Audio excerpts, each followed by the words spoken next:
Support for I Am Salt Lake comes from KRCL 90.9, amplifying community voices since 1979.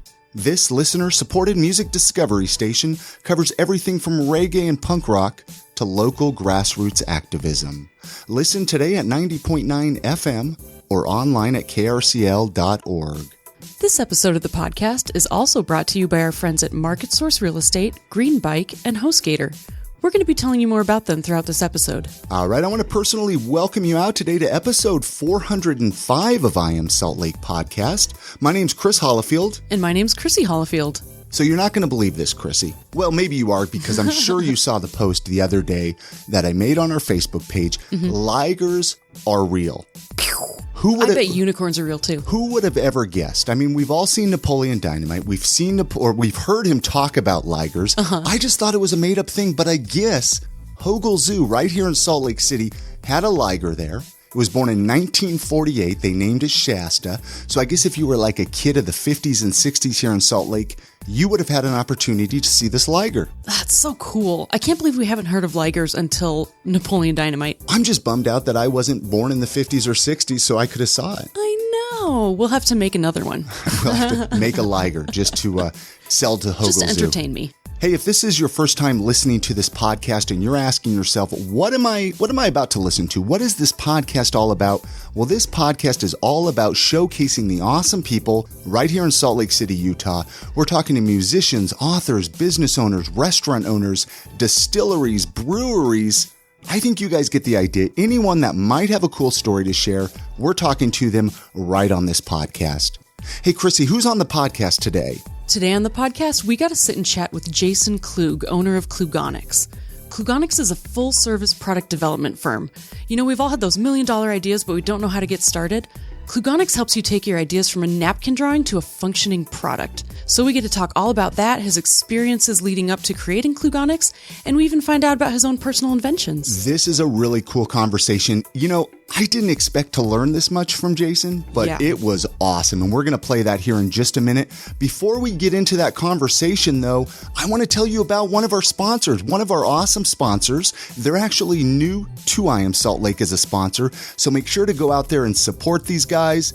Support for I Am Salt Lake podcast is provided by Green Bike, Salt Lake City's nonprofit bike share, connecting employment in residential centers to transit stops in popular entertainment destinations. Green Bike seeks to improve community health, air quality, and increase the use of existing transit infrastructure.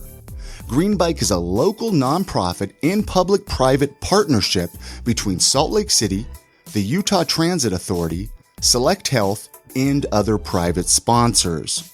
To date, Green Bikers have removed 5.5 million vehicle miles from local roads.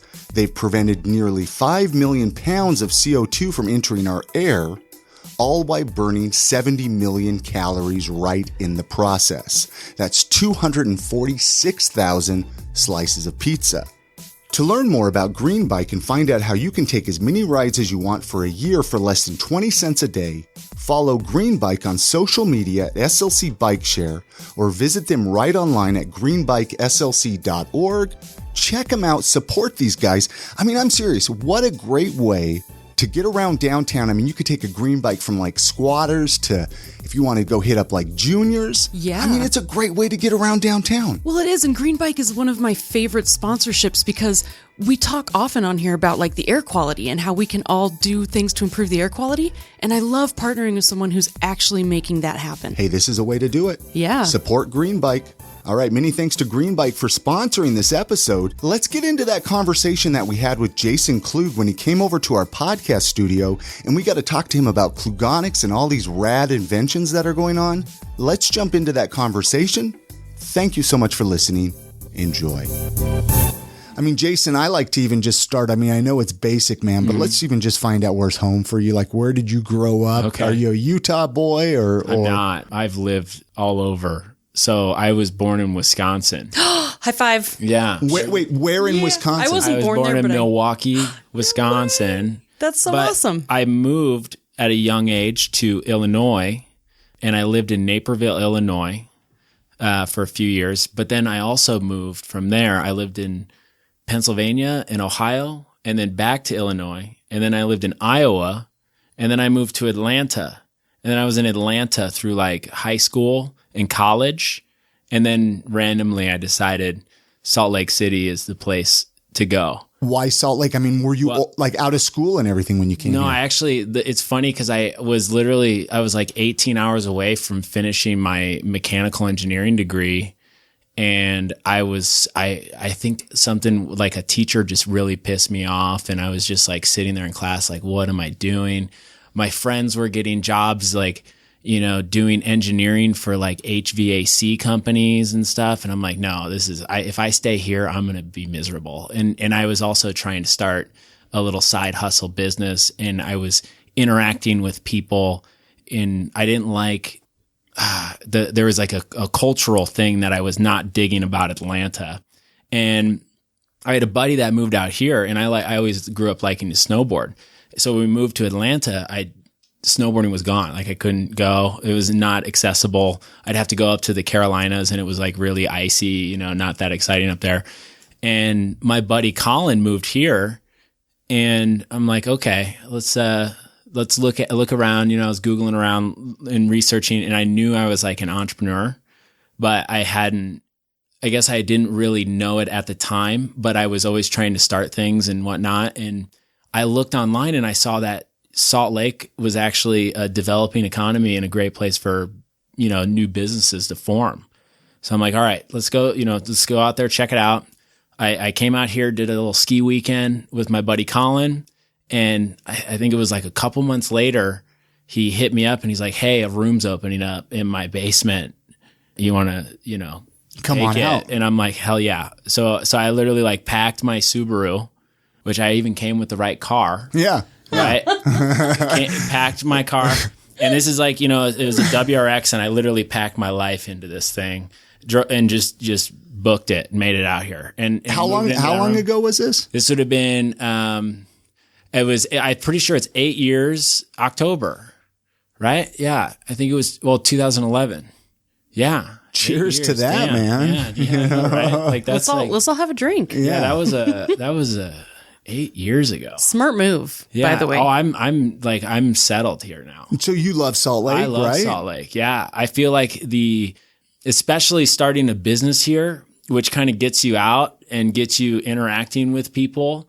I've realized that and I travel a lot for work, like I go to trade shows all over, go to different cities, and I come home and I'm like, yep, this is home. I feel it when I get here.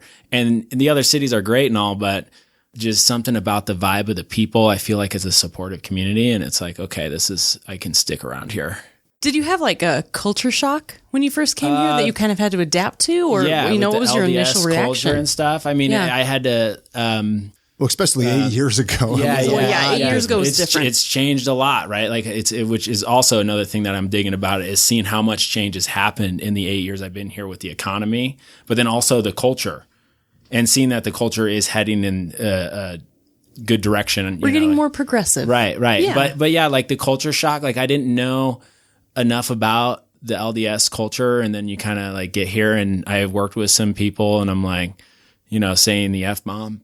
And not realizing like, oh, that's probably bad until, with a guy for lunch, and he's like, yeah, you probably should not say that word so much. You know what? It's good for them. It's good for them. Yeah. Let them see the real world. But that's what I realized is I just kind of like let my filter, they'll be fine. It'll expose them. It's like, they're big kids. Yeah. It's like a flu shot, but then, yeah, I just kind of accepted it. But then I also realized that it actually helped I feel like it's been good for me in a way where it's like I am more cautious about what I say, especially with having, team members that are LDS and stuff. Like I don't want to sit there at work, even though sometimes you just have to, drop the F-bomb, like sometimes it's like it's necessary as like Tony Robbins, like sometimes like they to emphasize emotion, something. Yeah.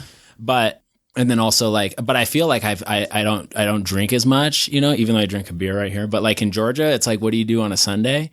you like brunch, and you just drink a lot, man. And you like day drink. And then I moved here and it's like, I don't do that. So do you think you're more productive here then? Oh, definitely. Really? Yeah. Cause there it was like, so Kelsey and I's Friday nights are, hanging out at home.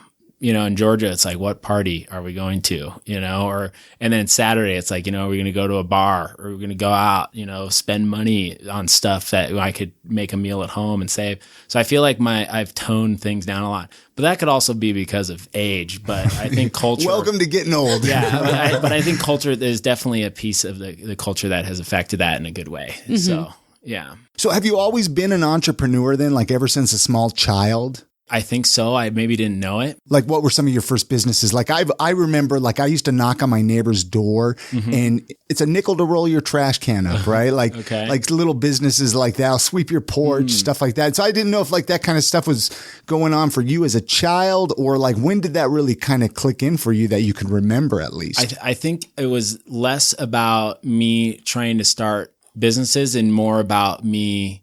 Like I would speak my mind a lot as a kid. I think I was pretty frustrating to my parents at times, but they were super supportive and just kind of like let me be me. But I think that, yeah, I wasn't afraid to like speak my mind and point out something that was wrong or do something a way that wasn't necessarily the right way to do it, And then in college is when it really started to when I started to realize it. Like I was in a fraternity, which if you knew me back, before that, you wouldn't expect me to be in a fraternity. I was kind of like a punk skater boy, and then all of a sudden I joined a fraternity and I became the president of the fraternity. And in doing that, I realized like, I like this leadership position. I like the fact that I get to drive a ship forward and achieve goals as a group. And if I can get a bunch of college kids to run a charity event and do something cool like that for beer, then I can definitely run a business with paying salaries, actual money, but so that was one thing. And then in college, there was this bar we would go to and they had a big open back, like a stage and sound room, stuff like that, where they'd throw concerts, and it was not used that much. And so I we would go there, we'd drink, and do all that stuff. But then eventually I started, throwing parties there, so I got a taste where I could I was throwing my own fraternities parties, but then I even got the opportunity to throw parties for the other fraternities and monetize that. Right. And I was like, oh, that's interesting. Right. And then also that same room one day I was hitting up my buddy Keaton and Ben. I'm like, hey guys, what are you doing? They're like, oh, we're at Sidelines. We're working on this BizWire thing, you should come by. And I'm like, what the heck is this BizWire thing? And I show up and they're just sitting in the back of this room, big room, empty at some tables, with their computers up, and they're like working on this thing. And they explain to me, it's like, helping, small businesses with Facebook marketing. You got to think this is 9 years ago. So before it was the way it is today. And I'm like, okay. And I knew I could like hustle and sell. And I literally just sat down and I just started picking up the phone and dialing, and I started like getting customers and started like getting some business. And I was like, this is exciting. And I think that right there was when I really realized like I don't need to get a degree and get a job and do this and do that. I could literally start now. And then I would say within the next 6 months is when I picked up and moved to Utah. So did you ever get a degree? No, I was going to go back to Weber, but at the time I got a good gig, started with sales, and then eventually I sold my way to where, I was selling these tablet and iPad enclosures, and which is random, right? But like, when you see like an iPad as a point of sale system, right? That's what for like restaurants and stuff. Yeah. Or okay. So I was working at a company, and that company was started by like still a mentor of mine that, I see this opportunity. I'm like, okay, this is really interesting. I want to work here. I got a gig in sales, and I'd get these calls in like the head of product from IBM. And at the time, iPads were pretty new. So iPadEnclosures.com, they got the URL, and Scott, apparently he bought it when he was sitting in like his MBA class and like bought this URL and started making iPad enclosures, and phones were ringing off the hook, and it was growing. It was doing really well. And, all of a sudden these big wig guys are calling in like, hey, hey, well, so-and-so, I need to enclose this tablet in this scenario. And it's like, well, we don't have that right now, but I think I could make that for you. And it's like, I'm sitting there on LinkedIn looking at this guy and it's like, this is the head of product of IBM. Like I should probably try to get this Figure deal. it out, this is right? a good deal. So I'd go home and I'd sit on my computer and I had like a hacked version of SolidWorks at the time. And I 3D modeled the enclosure he explained. And the next day I called him and I'm like, hey, is this what you're looking for? And he was like, yeah, that is what I'm looking for. And then I went and showed Scott and he's like, wait, you did this? I'm like, yeah, last night, like IBM called and they needed this. And then at that point I got to transition into an engineering role where I became the head of the development department and they didn't have development in-house. And then that's what gave me the ability to take a idea all the way from, just like a description through, sketching, through engineering, through mass produced product. Like concept to genuine prototype to actual product. Yeah. So I got to, and I did projects for Apple, like Microsoft, McDonald's. Like I did some serious projects and that company eventually built up and sold. And that's when I was like, all right, I want to do this for everything.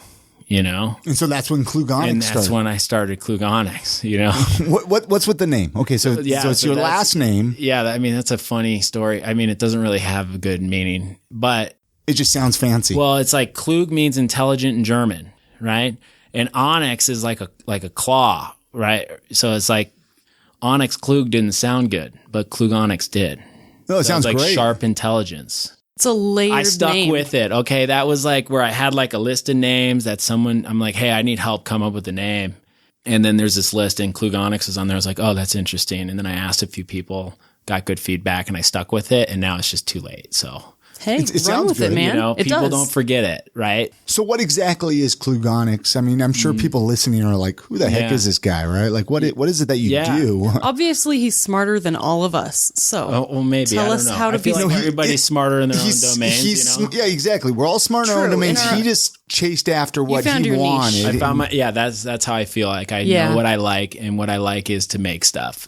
And even before I was in college and stuff, as a kid, my thing was taking things apart, putting it back together, understanding how it worked. I really liked, that's just what, excited me. Every time I would get stuff, my parents would get pissed at me because they'd see me in the garage, like a few hours later, like, and it's pulled apart on the ground. They'd be like, if you don't put that back together, you're done. You don't get another one.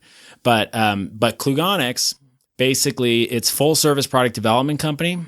And we have a team of industrial designers, mechanical engineers, and then I have a partner that lives in China that runs an office of a manufacturing sourcing team. So we help companies go through an ideation process, take that, create a functioning prototype, and then take that and then get it ready for, design for manufacturing, we call it, to where it's actually a mass producible product and design. And then my partner Nate and his team over there pick it up and carry it the rest of the way, getting through tooling and getting manufacturing set up. And then we run manufacturing runs and do quality control. So these are for other businesses that you're doing. The service. So we do work with any notable names that you carry, or you probably can't really talk about a lot of them. Or a lot of them are under non-disclosure, but it's like we do a lot of baby products and toys. We do some home goods and housewares. We do like some hardware and tools, some consumer electronics.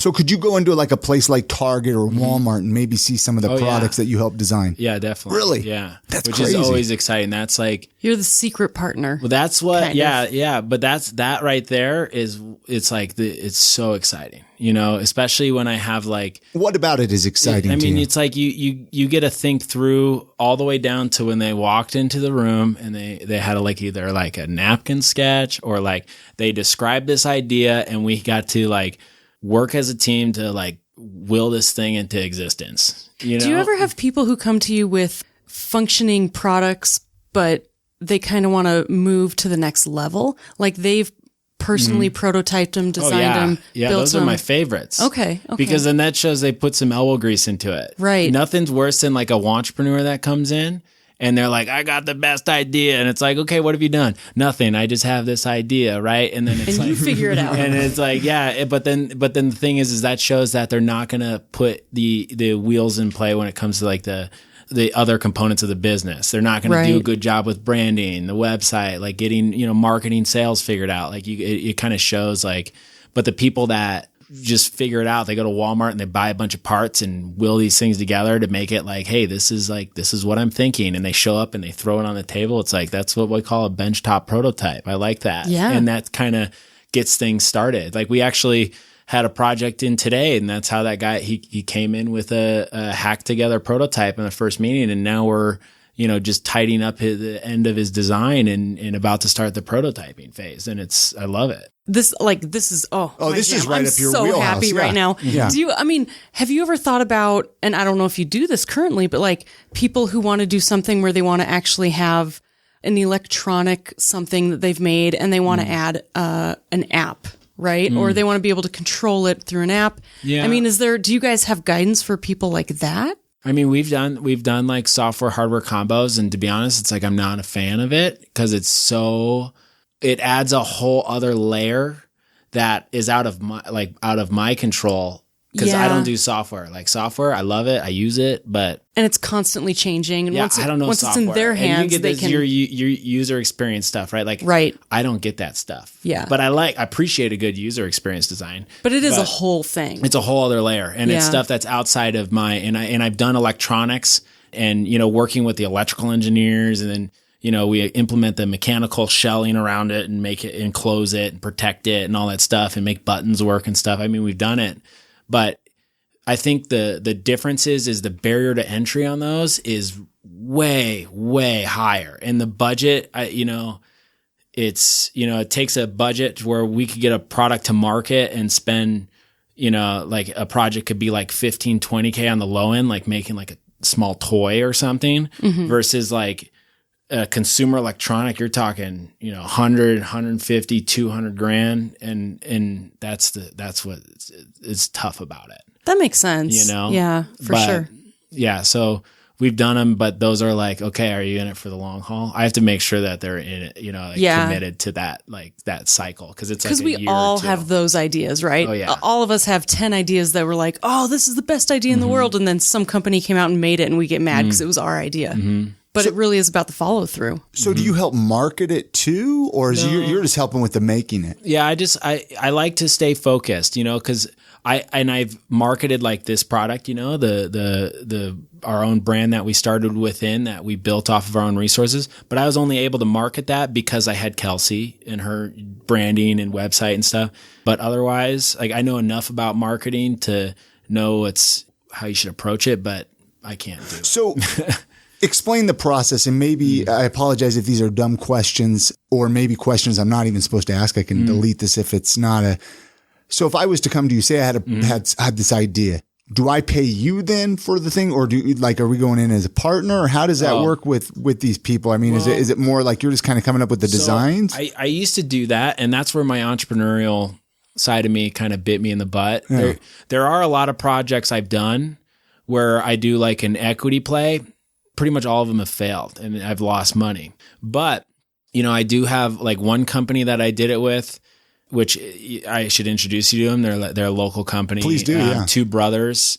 They started a really unique version of the truck pad that you see hanging off of truck beds, where you mountain bike protection. Okay. They hang, people leave them on their truck beds.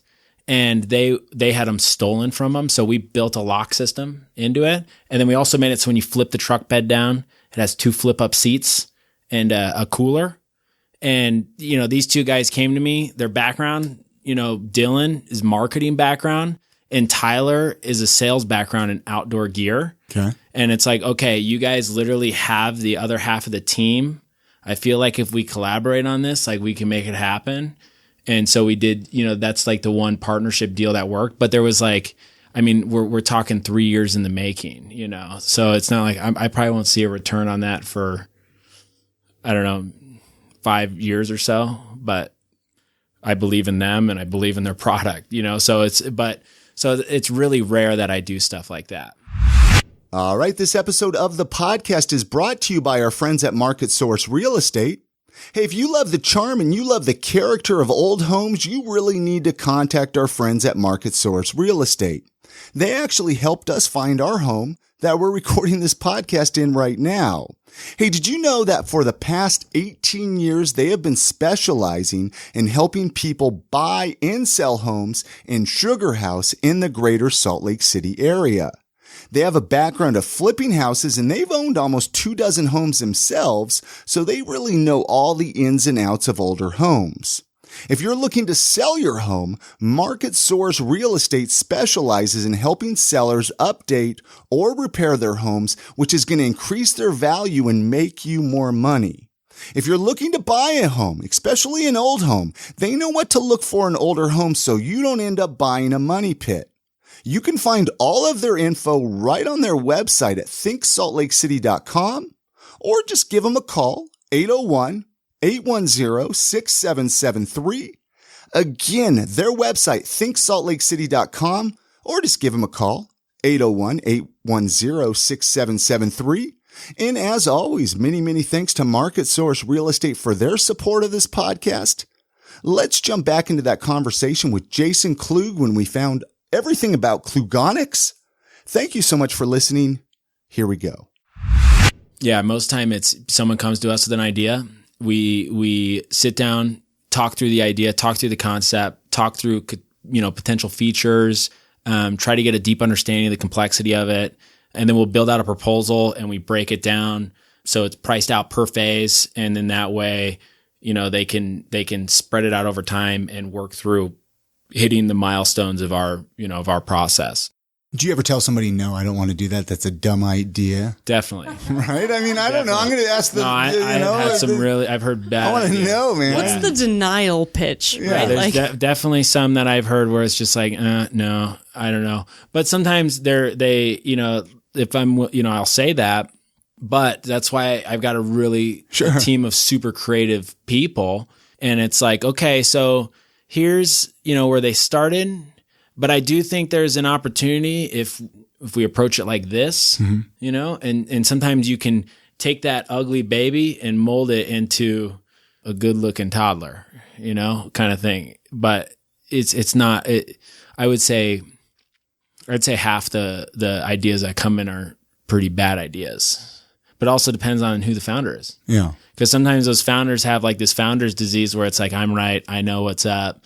This product I need. And it's like, well, yeah, but your opinion doesn't matter because you're not going to buy 1 million of them, Right, exactly. So, like it's not going to be usable for the general public. Right. So good luck. People will forget that. But, and it's the people that say, okay, yeah, you're right. I get that. That makes total sense. And then you present something to them that maybe maybe helps them appeal to a bigger market. And then, at that point they'll be like, okay, yeah. Let's do that. Still, itches that or scratches that itch of solving that problem. Mm-hmm. You lightly touched on this. Is it Dorai, right? Dorai Home. Dorai Home. Yeah. Gosh, I'm going to get that right here. Yeah. You lightly mentioned it. I wanted to kind of dive a little bit deeper into this because this is kind of one of your products that you run with, but now that you're marketing it, selling it. Yeah. And it's a brilliant product. Talk. I mean, how long ago did this idea come and how long have you been selling these? So this is like, let's see, I found this stuff overseas, this material overseas, like last March or so at a trade show, and it blew my mind and I took some back. And, so that's when it kind of started. And then over, the next bit, we built it up. We did a Kickstarter. But basically what it is, this is have you ever heard of diatomaceous earth? Yeah, man. I used to drink it. I put it in water. Yep. Cleans out your insides. And you can kill cockroaches with it too. So it's really handy. Mm-hmm. Bed bugs. Good for it. Basically punctures their exoskeleton and dries them up from the inside. It's so brutal, but it's cool, right? But hey, it's eco-friendly. It's safe. You could eat it. Like it's really clean stuff. I love it. It's natural. Basically, it doubles in volume in our oceans every day, pretty much. It's like an algae. It's a fossilized algae, and we take it with a recycled paper fiber and it's pressed into these boards. So this is like it comes out of imagine like a massive sheet, and they cut all these out one by one. Interesting. And then we print on the design and stuff. But so it rapidly dries moisture, and it helps prevent, it dries the moisture quick enough to where it's harder for like mold to develop. Yeah. So it's, there's plenty, think about where you have moisture in your home. Outside of your bathtub. That's what we started with, the bath stone, we call it, which is, a mat that lays outside of your bathtub in your shower. So you'd get out and step on it. And instead of the rug, and it just kind of soaks. Dang, and we gets should get one of these. And, we should And we do have so some people, it is hard, right? So we do have a cover you could get too, so it softens it up, and it pulls the moisture from it. And it's so soft because I make them at the factory that Ritz-Carlton makes their towels at. Of course, it's the good stuff. Like it's really like thick, cushy, soft. So if you want the softer we really have to get some, it, right? But and then so we that was the first product we launched. We launched that last, I think, August. Oh, so it's pretty new. Year. It's pretty new. Yes. So we launched it last August, and that was great launch. And then this year, which was in May, we launched our next line of products, which we did a dish rack. And then like a dish pad that folds out. Okay, can I tell you how excited I am about that? Because we've used dish racks a lot in our marriage. Gross. And they do, I know. We're always trying to clean it and scrub it. And like, it's so brilliant that this just automatically dries up. It's like, I kind of want to get a dish rack again now. Your dish rack. Well, we got a dishwasher. We have a dishwasher now. But this is the thing, the beauty of like the team I've got. Like, when we designed this dish rack, we understand that most people have dishwasher, right? Or dishwashers, right? So in thinking through that, what do you use your dish rack for? So we got all the people that backed our original Kickstarter, and we got them to send images of how they dry their dishes. So you have towels laid out, and what was on it was like pots and pans, wine glasses, baby bottles, bigger items that don't go in your dishwasher. Right. Or sensitive ones that could melt. Yeah, exactly. So we designed it. And this is Aaron, who does Design Lake City that I was... The podcast. Yeah. So Aaron, so Kelsey did a lot of research, and that's what she loves, and she's nerds out I want to be her friend. Will she come hang out with me? You guys would get along, because she like nerds out over that. And then Aaron takes all that data and then gets to apply it to a design. And that's how we got that dish rack. And then we also realized like, well, some people don't need this heavy duty rack. So that's why we made the pad, which, folds out, shrinks, tucks away. So you have an option for the consumer that, maybe doesn't have as much counter space.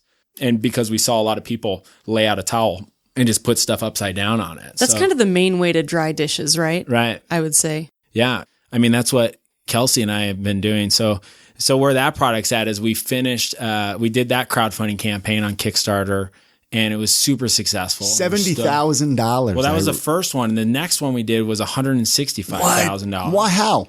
Why? Just like because people loved it? Or I mean, give some tips, man. I've gotten figured out the whole, ad spend side of things and like how to work with that. And I worked with a couple groups, and and it's a very green thing to do, right? So it's stuff. Like you're going to attract a lot of, it sounds terrible, but a lot of millennials, right? Yep. And us who are trying who's on Kickstarter. Right, exactly. Millennials, because we're trying to get back to the old days. Yeah, I mean, so like the demographic on Kickstarter, this was challenging. Like I feel like it is a mostly male demographic. And this brand, as you can see, is like mostly female targeted. But surprisingly, we did all right, even though it's like female branding and whatnot. But yeah, I don't know. It's just, we're stoked on it. Weird question. Yeah. What do you think? Would you ever consider taking this product and making tiles from it so that people could build like bathtubs or showers? Or so I've definitely, we've looked into it. Now there is some things, like with the material, if you it needs air, and it needs air to flow through it. Because if you look at what these are made out of, they're called diatoms. And it's like, if you look at it under a microscope, it's these little microscopic little tubes. Okay, so it's very porous. Yeah, very porous. So the water penetrates and disperses throughout it, exposing it to more oxygen, causing it to dry quicker. But if you were to put it in the ground like that, it wouldn't get enough oxygen from the underside, so that it could actually develop mold, right? Yeah. If you don't allow it to air out properly. So some people on the bath stone, if they are really sloppy showers, and they just get out and they pour water all over the ground, and they have like a dark, dingy bathroom, Are you following me around? Yeah, I was gonna say, or you have a toddler that keeps opening the door while you're showering. I mean, this is what I do, right? I leave a mess, but this has helped a little bit. But that being said, it's like you do have to sometimes, if it gets completely saturated, which it holds 150% of its weight in water. So if it gets completely saturated and it's in a room or an environment that doesn't get much airflow, I could already see our existing mats being somewhat of a problem. So we recommend you just lean up against the shower and it's no big deal. Okay. But so that, putting it in the ground, I would worry that it wouldn't get the airflow from underneath to help clear it out. But I definitely did think about that. Yeah. And I thought it would be neat, but where can people get can they buy them at any of the stores here locally or just the website? Yeah, we're doing just direct to consumer. So what's the website? DoraiHome.com. And that's DORAI home.com, right? And we'll have that at IamSaltLake.com as well with this episode. Yeah, and I just want to jump in and give Chelsea props because these are... I'm sorry. Have I been saying Chelsea the whole time? Yeah, but you've only said it once, so you're good. Kelsey. These designs are gorgeous too. I kind of want to own these just because they're so beautiful. I mean, on top of the... So it is a collaboration of Aaron and Kelsey, right? Because Aaron, for example, we call these the River Rock Coaster set, and each one's unique. And different design. Yeah, like notice each one has a different print, design. A different shape, so it makes it, unique and kind of a little different than what you'd normally see. But that is, I see it as like the design where it comes to the brand, all that stuff is a collaboration between Aaron and Kelsey, just jiving together. Man, they do a killer job. Yeah. And then I get in there and I bark at them about manufacturing processes and making sure that. Do you ever tell them to make the logo bigger? No, they wouldn't even listen to me. Good. Yeah, why does the logo need to be bigger? That's always the joke. Make the logo bigger. Oh, is that okay? Yeah, that's true. Everyone wants the logo huge. Looks good. Yeah, they pick all that. So what would you like? Let's say a listener has an idea, right? Like this invention, or I got this brilliant idea, like you were saying. I mean, what are some of the steps they should take, or like what? I guess prototypes and stuff like that. I don't know. Like someone like myself, I wouldn't even know where the first place to go, man. I think one problem that entrepreneurs have sometimes is they get so protective about an idea that they don't validate it, right? So they're like, they keep this thing internalized, and by the time it's available to present, no one wants it because they didn't ask anybody if they want it. You know what I mean? So I do feel like it's good to just, poke around, talk to people about it, ask some questions. Like what do you think of this idea? User research, man. Or do you find out if there is a problem, like ask around and do surveys that are somewhat vague, maybe not give away the idea, but ask, do you experience this? How often does this happen? Blah, and blah, definitely not just with friends and family. Right. Because they're always going to be nice to you. Facebook. Facebook, Twitter. They will be brutally honest. Facebook's a great place to ask questions. Yeah, definitely. But I think that's a great place to start because then you could start like validating. And then of course from there you got to, define what does this thing have? Some people, with a product, some people might get a little over complex, right? They might overthink it. They might add too many features. And a lot of times I think, keeping it simple is the better way to go, right? Because it's like, if you try to appeal to everybody by adding this, and this, and this, people are going to be like, I don't need that. I'd rather just buy the thing that does the one thing I need, versus really thinking through like, okay, maybe there's just 2 of those 7 features that this one should have. So really, really spending the time to, think through that in detail. So, when you do start getting into development, you really do have like a good mindset of what you're getting into and knowing what you want this thing to do or whatever it is. And then, from there, if you want to work with an awesome group like us, we could take you through our process where you'd come in, we'd sit down with you and pick your brain on the idea and build out, at that point we'd be able to build out proposal, costing, all that stuff. So, like what does it cost to do something like this? And then we move into the process and go through phase for phase.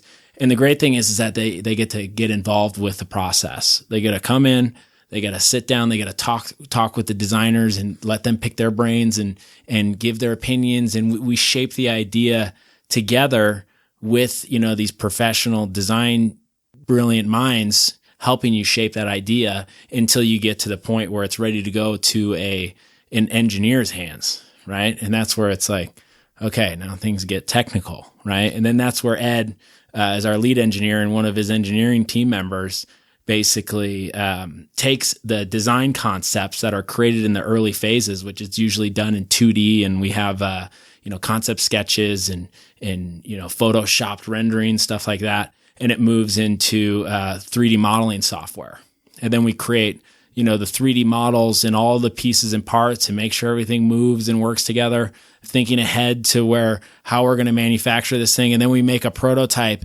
that literally, looks close to like what the final product would look like. It's painted, it's finished, it hopefully functions how you would like it. Of course, it's a prototype, it's not perfect, but we get them really close. And then from there, we're able to move it into that design for manufacturing. And then that's where we transition in our team overseas. And then I actually get all of our clients to work directly with our team over there. So that way they get to, immerse themselves and understand what it takes to make something in China, or we do some stuff in Vietnam and India that we're starting to grow more manufacturing resources in. But we tie them into that process. So they do the nightly phone calls with the team over there. They get to meet with Nate and one of our other team members. And then Nate will help them get to the finish line. Cause Nate, like me, is a maker. He likes to make stuff, and he's made hundreds and hundreds of products. So, and then at that point, hopefully you can sell it once we get you a big container full of your product. All right. This episode of the podcast is brought to you by HostGator. Every small business needs a website. I've seen it firsthand right here on this podcast. A lot of the local businesses right here in Salt Lake City, they think that they can cut corners by just having a presence on Facebook or a presence on Instagram. They think that having a website's just going to be too expensive, so they stop thinking about it. What if I told you that you're wrong? What if I told you that having a website isn't expensive and actually it's a lot more affordable than you might think? Every business, small or big, you need your own website. You need your own piece of real estate right on the internet. Let me tell you why you should use HostGator. Well, first of all, IamSaltLake.com. We've been hosting with HostGator for over 7 years, and I love these guys. I could not be more happy with them because they offer a 99.9% uptime. They offer an excellent user-friendly interface via cPanel, and they offer superb pricing. They also offer a free website builder as well as 4,500 templates for you to pick from. And like I said, we've been using them for over 7 years, and I could not be happier with everything that they offer. Listeners of this podcast, pay attention because we've created a special code for you to use. If you head on over to their website, HostGator.com, if you use the promo code podcast, use that at checkout, and depending on what package you end up going with, you're going to save yourself up to 60%, and you'll be directly supporting this podcast.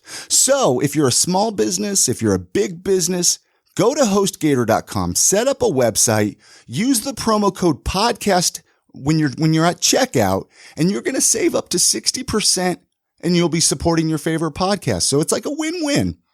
Again, HostGator.com, promo code podcast, and many thanks, of course, for HostGator for their support of this podcast. Let's jump back into that conversation with Jason as we found out all about Klugonyx. Thank you so much for listening. Let's get back into it. Do you ever help people go through the patenting process? Like when they have the idea to kind of get it solidified and patented? Definitely important, yeah. Like we don't actually do the patenting, but I have a patent attorney that I like to work with that I trust, and he's done a great job for all the projects that I've passed to him. And so we'll be involved in a high level where, we introduce them, usually after the initial, what we call the ideation phase, which is that first design phase.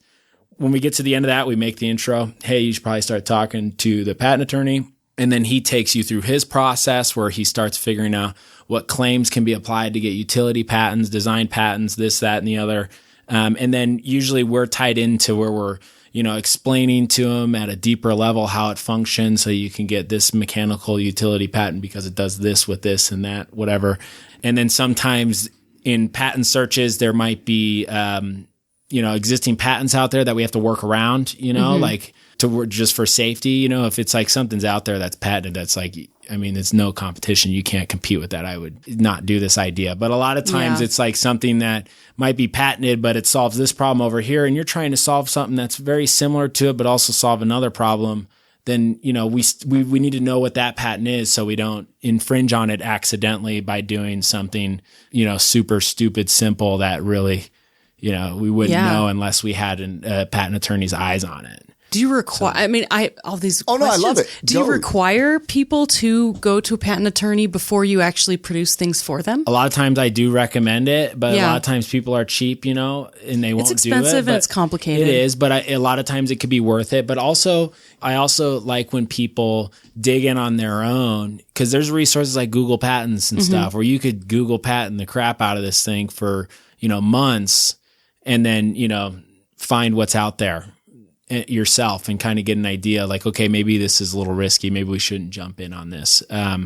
So if you're not paying an attorney to do it, I do recommend at least spending a lot of time on Google Patents and seeing what's out there. Yeah, for sure. Because a lot of people have patents that are they're just sitting on it. It's not doing anything. Yeah. So you might see a patent out there that's just expired or, whatever. It's like, okay, that's an opportunity.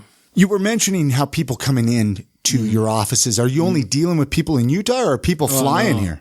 We have clients all over the country, and we even have a good bit of clients in Canada. I like working with Canadians. Are they coming here though to like meet with you, or is it like Skype? I guess Skype or Zoom. I guess. Yeah, we do just like a lot of phone calls, but then also I go to trade shows a lot, and I love them because I get to go there. I get to spend time with the clients that I get to work with, and then also find more clients. I would say 40% or so of our clientele is in Utah. Very cool. Yeah. Very cool. I'm sure I got a few ideas that I'd like to bounce off you. We all have like a list, a notebook of ideas that we've had. Oh man, I got so many ideas. Chrissy knows that. I've always got ideas. He's an idea man. Let's shift gears a little bit to Salt Lake City. We have a few Salt Lake City related questions that we like to ask everybody that comes through here. Friends or family, especially you, man. Like you weren't born and raised here, right? You probably got family that comes and visits you, friends. What do you like to show them? Areas of town or the mountains, hikes. What's the Jason tour? Well, I like, depends on how long they're here. I've taken a lot of people to the Tracy Aviary. I like to go there. That's a cool place, man. Yeah. It's really, we chill. Approve. Yeah. I like the Tracy Aviary. I have a buddy that does the bird show there. He does in the summers now, but he's been doing that for a while. So it's always fun to go, watch him when he's doing the bird show. His name's Aaron. He does a good job. But that's always exciting to see. And, so that's one thing I like to do, and people get excited, and it's kind of different and unique, and kind of, they wouldn't expect to do something like that, right in the middle of town almost too, and like Liberty Park, because you get to walk around Liberty Park. It's just like it's a really nice park, and my office is near there, so I like just having that I always thought that was like a really good central place in our city that is just what a great spot. So yeah, that's one thing. Also, Park City, a lot of times people come here in the wintertime. I hit the slopes with them. That's right. You're a skier. I'm a snowboarder. Snowboarder. But yeah, I love when people come to visit and, do some snowboarding with me. So I do like, and I don't, Park City's great, but when I like to take them up to Powder Mountain. I think Powder Mountain's awesome. Is that your spot? I think that's my spot. 'Cause it's like, I used to go to, the canyons and all that stuff, but it just has become too Disney World-y. I feel like it's too busy. I don't like waiting in lines to get snow. And Powder Mountain, it's like, I feel like it's exclusive. It's like you get this local experience that you don't get otherwise. So yeah, I like to take people up to Powder Mountain for ski trips. But let's see, what else? Of course, taking people up to go for a little hike, depending on their athletic abilities, is fun. I also sometimes like to take people outside of their comfort zone, and I take them to the front climbing gym and get them climbing. Are you a big climber? I like to climb. So it's kind of funny when you strap a harness on them and see if they get up to the top.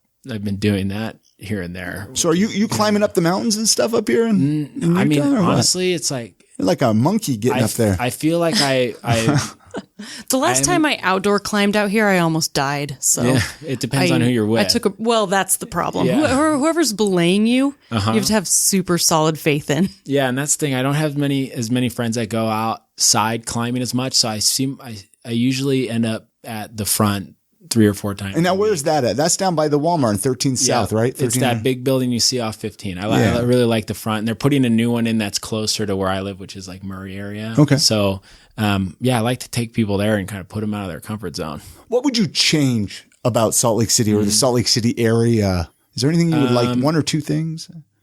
Honestly, when it comes to the way they're developing things, I feel like I don't see any problems with it. Especially somebody who's not of the normal or the dominant religion. Dominant culture-ish. I do wish that was not a controlling factor in decision-making around, laws and stuff. I feel like the way the city is developing and stuff, I actually think they do a lot of very smart things. I don't really see any issues where I'm like, why the hell did they do that? Sure. But I would see that, in like Atlanta.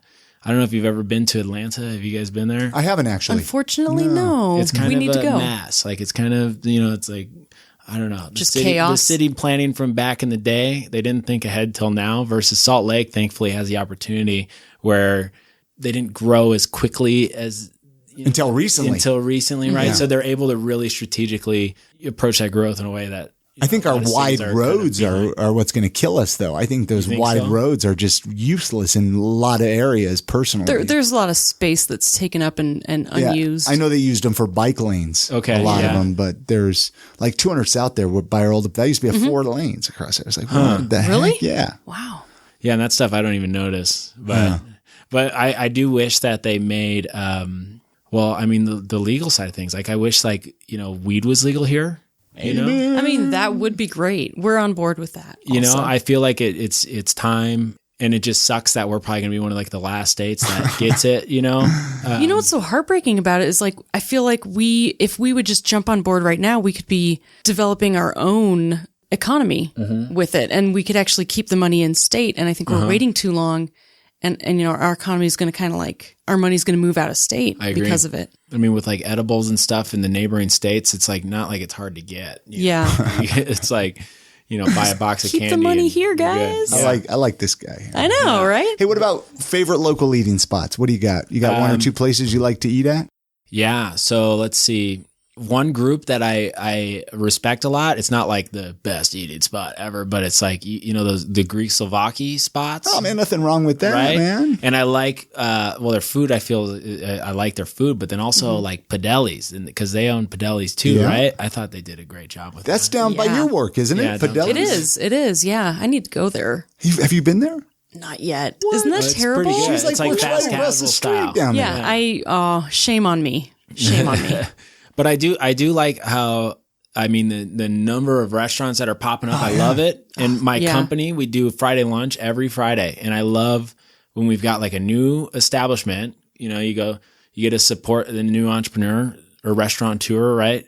And I like how much is popping up. And let's see, one of the recent spots that we went to, it's the same guy that owns, I think it's Apago and the East Liberty Tap House. It's right next to there on 9th and 9th. It's like a chicken sandwich spot. It's on the tip. I think Birdhouse or something. Is that what it's called? Oh, gosh, we got listeners probably screaming. My mind is blank too. I know. I'm feeling like City Bird, Pretty Bird. Pretty Bird. Well, Pretty Bird is Pretty Bird's awesome. different. Okay, that's Vietfon. Yeah, right? I think Pretty Bird is definitely better. So City Bird's good too.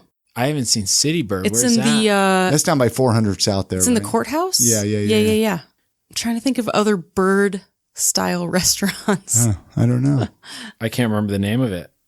We just went there as a team. Yeah, Birdhouse Chicken. That's Birdhouse Chicken. First time I've heard that name. Yeah, me too. Look, that chicken's good, man. Well, this is the thing about it though. Like Pretty Bird for sure, I think is a better chicken sandwich, but they have more options there. They have more they got like an Indian style one. They have like a spicy, a non-spicy, and like a more variety of different style sandwiches.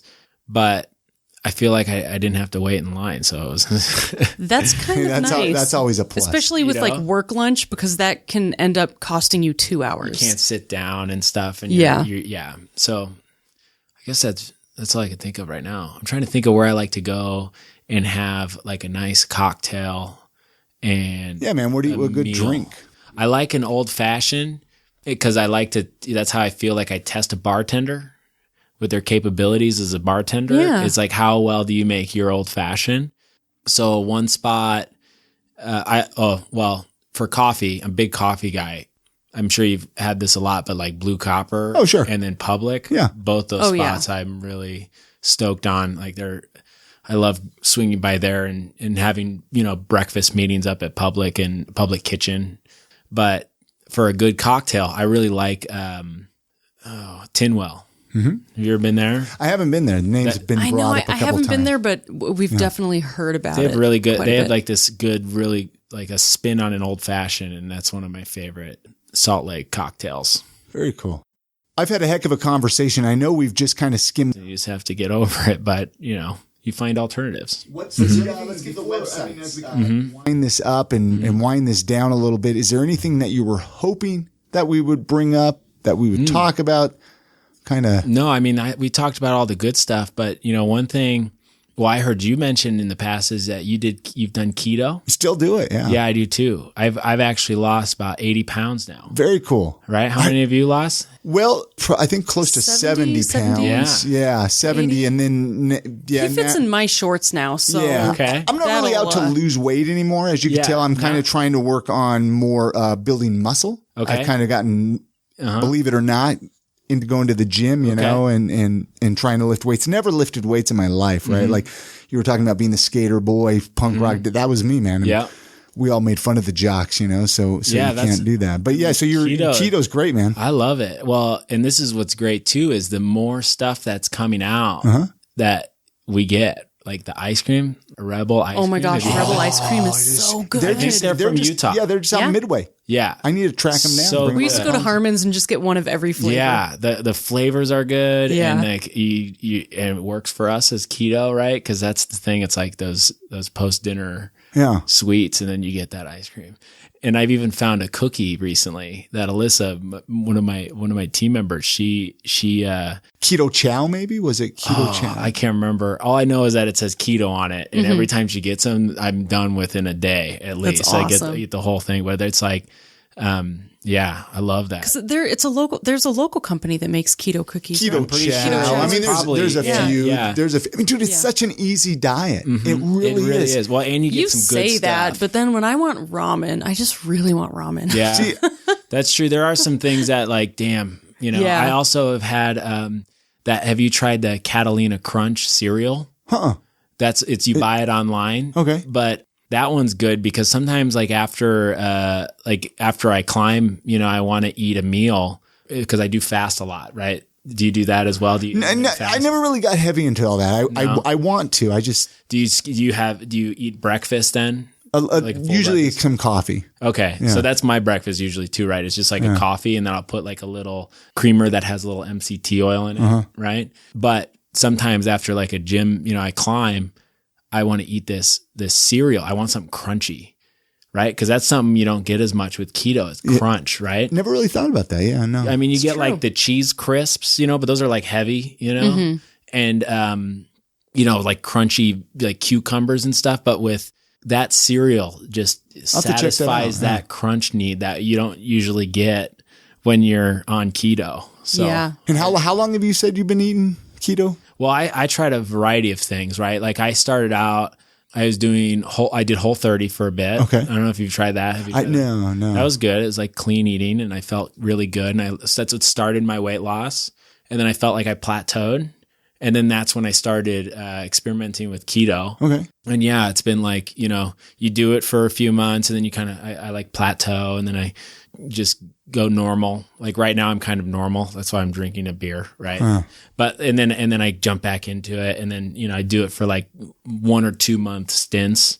And yeah, so it's been, let's see, like a year and a half. Okay. I think that's about like me. Mm-hmm. I find I just do better eating that way. Right. Mm-hmm. Like I eliminated gluten years ago just because I had problems with wheat. And then, I mean, just a lot of the sugars and all the fruits and stuff. I kind of have found I just feel a lot better steering clear of all that stuff. So yeah, it fits my lifestyle. Yeah. And I like cheese. I like bacon. And bacon, yeah. Like that stuff like works. Like you get the Good for you guys. I like cookies. Well, I don't even keto eat cookies. that. I don't even eat that much bacon. No, I mean that's the funny thing. I mean, true. we got bacon that's been sitting in there for 2 weeks. I mean, that's how little bacon I eat. Yeah. Man, but, I mean like a like some bacon, some avocado and some eggs for breakfast. If you like a power breakfast, oh, you're ready for whatever the hell the day brings you. Like I just found out I was allergic to eggs. Oh, well, so Kelsey is as well. Okay. It was giving her issues. No way. So she's lactose intolerant,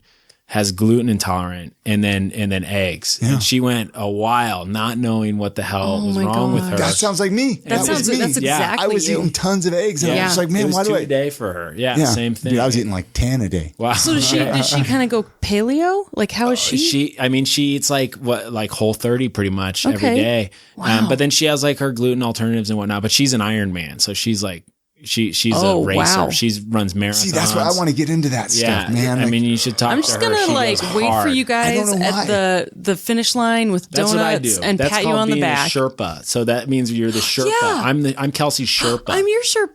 Yeah. So I go to races and I pass her water bottles That's and so this cool. and that. But so watching her do that is pretty exciting. So she has to be super buttoned up about it because of her racing and it affects her performance. So For sure. that's just how it is, right? Some bodies just don't like some things. Yeah. You just have to get over it. But you find alternatives. What's the? Let's give the websites before we forget how like the Klugonyx and and all just whatever. So So doraihome.com, DORAI home.com. That's where you can find the home goods brand. And then Klugonyx is KLUGONYX.com.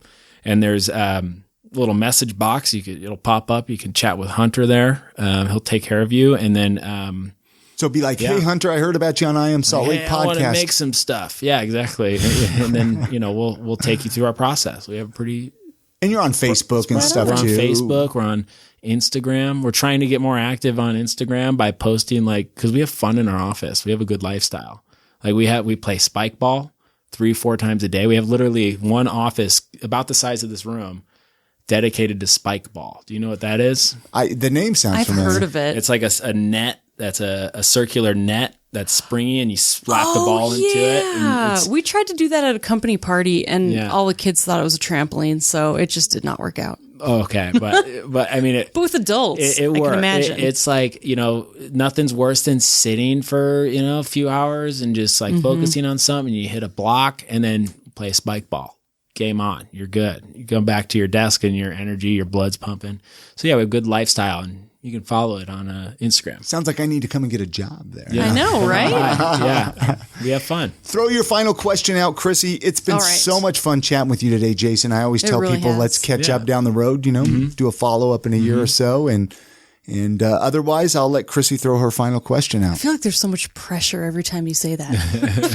Final. Okay. So if you could leave our listeners with one piece of life advice or a motto that you live by, what would it be? Well, my biggest motto is get shit done, right? I live by that. That's background on my phone. I love it. Yeah. So I just get stuff done, right? But also, especially for like the entrepreneurs out there, just don't give up. Like sometimes especially with projects, nothing excites me more than when I see an entrepreneur that comes to me with an idea and maybe they don't have the capital at the time or, something in their life comes up and it distracts them from being able to do that. And then, years down the road, they come back and they've said, look what I've done. You just can't give up. The people that I see that come back, and I've had a few recently that have like followed up with me after a while. It's like, hell yeah. Just stick to it and push through to the end, no matter how painful it is. If you believe in your idea and people are showing interest in it, it'll make it somehow. I love it. I know I could use that piece Right? of advice. It's awesome. Stick that in the back of my head. You've done this for 7 years now, Dude, right? over 7 years. Yeah, This push through it. podcast, Like, man. that's it right there. That's week like an after example week of that. after week. Yeah. Oh man, That's good. There's some weeks I don't want to do this, man. Yeah. but You gotta. For sure. I keep Right? doing it. Some days I don't want to go to the office, but I do. And then I end up And then you're like happy that you went by the end of the day. because I got a good, team makes me happy, Yeah. So, hey, works out. Very cool. That's awesome. So Thank you so much, Jason. thanks for having me. This has been great. Thanks for coming on. It's cool to see the other side of this, you know? All right. Many thanks again to Jason Klug for joining us on this episode. All of the links that we mentioned in this conversation can be found with this episode's show notes right on our website that you can find by going to iamsaltlake.com/405. That's for episode 405. Just head on over to the website and the links will be right there. Support for I Am Salt Lake comes from KRCL 90.9, amplifying community voices since 1979. This listener-supported music discovery station covers everything from reggae and punk rock to local grassroots activism. Listen today at 90.9 FM or online at krcl.org. All right, weekly recommendation time. I'm going to let Chrissy go first with her weekly recommendation because it's actually something that we did yesterday. It is. I thoroughly enjoyed it. I want to recommend Holy Stone Distilling. We actually got to go to their grand opening, and I ended up buying a bottle of their vodka, which is the first grape-based vodka in Utah. And you already drank half the bottle. Maybe. It's so good. It's so good. It's like a really, really delicious vodka. I was really impressed, though, with their distillery. You know, I've been to a few of the local distilleries here in Salt Lake City, and I want to say... Oh, it's classy. They are a classy joint over there. You know, Ethan over there. We've had him on the podcast. We had him back a few years ago. But, back in the 200s, right? It was nice to see him again and see what he's doing with this distillery. I mean, they got gin over there and they got some absinthe that's about ready to come out. So I guess the vodka's already available at some of the local DABCs, I guess. Yeah, at some of them. I'm not sure which ones, but I think you can look it up. But, oh man, if you can track down some of this, it is good. And their gin is delicious, and I don't really like gin. So I thoroughly recommend both of those. My weekly recommendation this week is actually another podcast, which is no surprise because many of you know that I consume so many podcasts in a day that I'm always looking for new shows. I'm always looking for new podcasts. But this podcast is called Quick Brain. Not really sure how I stumbled upon it, to be honest with you, but they're quick podcast episodes, about 15 to 20 minutes, that kind of go through different brain exercises. They go through different memorization, how to read faster, how to take better notes, which is like right up my alley, because that's actually one of the things I want to do. I say this every year, Chrissy, but in 2020, I want to read a book a week. So I want to end the year with 52 books, at least 52 books. And that's my goal. So hopefully with this podcast, it'll be able to give me some tips and tricks on how to read even faster. That would be so cool. Oh, and I want to mention it's KWIK. Yeah, there's a little bit, because the guy's name is like, my mind's blank. His last name's Quick. Quick, yeah. So that's his last name, KWIK, Quick Brain Podcast. Check this out. Really, really good. It sounds cool. So pour a glass of, some vodka from Holy Stone and then listen Put on a Quick Brain episode. And then listen to some podcasts, right, Chrissy? I know what I'm doing tonight. All right, that's going to do it for this episode. Don't forget to show your support for this podcast by supporting our show sponsors, KRCL, Green Bike, Market Source, and HostGator. Hey, we're going to have all the links for them at our website under the notes for this episode, which you can find at iamsaltlake.com. Also, there are a few other ways that you can support this podcast. You can become a Patreon supporter by going to iamsaltlake.com/Patreon. This is going to forward you to our Patreon page, and even donating $1 a month goes a long way with keeping this podcast going. Or if you would like, you can make a one-time donation by going to iamsaltlake.com/PayPal. And this is going to forward you to PayPal, where you can make a one-time donation. And you can always support us non-monetarily by leaving us a review in Apple Podcasts or on our Facebook page. And don't forget, you can always share your favorite episodes on your favorite social media platform, or just tell your neighbors about the podcast. Hey, you have a great week. Make sure to get out and enjoy the city. Support local whenever possible. And we're going to see you on the next episode. Good night, Grammy.